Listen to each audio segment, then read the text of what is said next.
بېوسه چې د ځان د جوګه نه وي تا به څه کړي اشراکه دو خدایانو ته سجدې نه دي پکار. السلام علیکم ورحمۃ اللہ وبرکاتہ.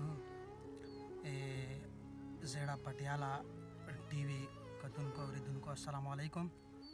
د زیړه پټیالا ټي وي په شیشه را سره نن مرکه کوي د زیړه پټیالا کوهاټ د یوې پسمانده علاقې د چورلکي مسلم کوټ یو دوه نامتو ګلونه اشراق الرحمان خټک صاحب او سید کمال صاحب انشاءالله تاسو ته به مو د دو دغه شاعري او دغه فن او د دو کار روزګار دو څه کار لري څه مصروفیات لري دغه ټول به انشاءالله دو هغه ناورو. السلام علیکم مینوالو. مو شکریه ادا کوو د فضل صاحب لا او کمال صاحب لا چې دوی موږ پورې راغلي دي سره د نورو ملګرو هم دلته راغلي دي او دا موږ قدر افزایي کوي او د شاعرانو قدر افزایي کوي د ادب والا خلکو لا قدر کوي خبرې اترې خورئ او دغسې به انشاءالله دوی والا دا خدمت جاري وي. تاسو دوی والا چینل چې کوم دا سبسکرایب کوئ انشاءالله ویډیوګانې در رسېږي. خټک صاحب لیدونکو سره لږ خپل تعارف وکړئ چې تاسو کوم ځای سره تعلق لرئ کار روزګار څه لرئ او د شاعرۍ آغاز مو کله نه کړی ده او لکه په شاعرانو کې داسې چا نه متاثر یئ لږ مختصر تعارف وکړئ. فضل صاحب زه خو بچپن نه ما شاعري کوله. زه په ګورنمنټ پرایمري سکول چورلکي کې ما سکول جلو زه په چورلکي یم خو چورلکي والا خټک یم او دلته ګل آباد کې مې ټول عمر تیر شو. دا د چورلکي والا علاقه ده ګل آباد لکه چورلکي خو ډېر ستر کلی دی پوره علاقې کې زیړې پټیالې کې د آبادۍ او د رقبې په لحاظ سره ټول نه ستر کلی ده. موږ ګل آباد کې ژوند کوو خو د ادب لحاظ سره او د خدمت لحاظ سره پوره کلي کې مختلف دغو علاقو ته ځو او د مشاعرې کوو بلکې موږ د زیړې پټیالې ټولو کلو کې دا خدمت کوو. مننه کوم. ډېره مننه ډېره مهرباني استاد جي. داسې یو غزل راته ډالۍ کوي چې داسې مزدار غوندې مسافرو ملګرو ته. غزل خو داسې چې دا مختلف طرف اړخونو په اوړي راوړي مسافرو برګه خو موږ چربیته او غنه لیکلي خو ما سره دیوان پکې شته کلمونه. انا مخکې د غزل نه مخکې دوه شعرونه تاسو ارشاد جي هو کمال صاحب دوه شعرونه ارشاد مخکې وایم که نه.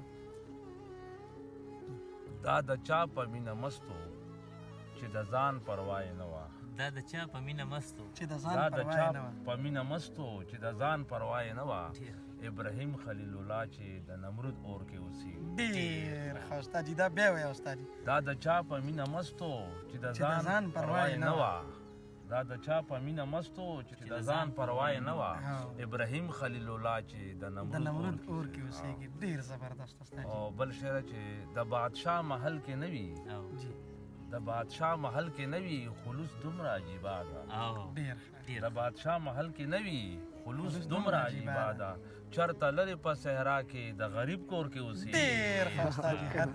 د بادشاه محل کې نه وي خلوص دومره عجیبه ده. د بادشاه محل کې نه وي خلوص دومره عجیبه ده. چرته لرې په صحرا کې د غریب کور کې اوسېږي. خود به غزل درته ووایم. ارشاد ډېر خلک د سپرلي په انتظار ډېر خلک د سپرلي په انتظار وي. یو نیم کس ته خو سپرلی سترګې په لار وي. ډېر خلک د سپرلي په انتظار وي. یو نیم کس ته خو سپرلی سترګې په لار وي.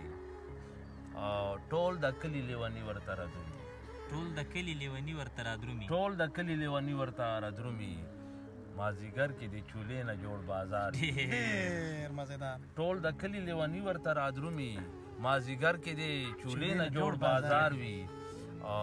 زندگی ده که ځواني ده که مستی ده. زندگی ده که ځواني ده که مستی ده.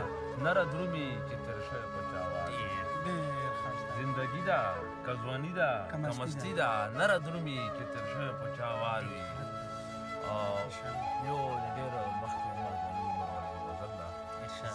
زما او ستا په منځ کې خو وعدې نه دي پکار زما او ستا په منځ کې خو وعدې نه دي پکار وعدې که چیرې هم وي بیا اوږدې نه دي پکار زما او ستا په منځ کې خو وعدې نه دي پکار زما او ستا په منځ کې خو وعدې نه دي پکار وعدې که چیرې هم وي بیا اوږدې نه دي پکار غمونه د جانان او د جهان په یو ځای راکا غمونه د جانان او د جهان په یو ځای راکا شراب چې رکوي په پیمانې نه دي پکار غمونه د جانان او د جهان په یو ځای راکا شراب چې رکوي په پیمانې نه دي پکار شعر دی چې اشنا په مخ راغی غلی راغلو غلی تیر شو اشنا په مخ راغی راغلو غلی تیر شو مطلب چې د دیدنو نو ګیلې نه دي پکار اشنا په مخ راغی غلی راغلو غلی تیر شو اشنا په مخ راغی غلی راغلو غلی تیر شو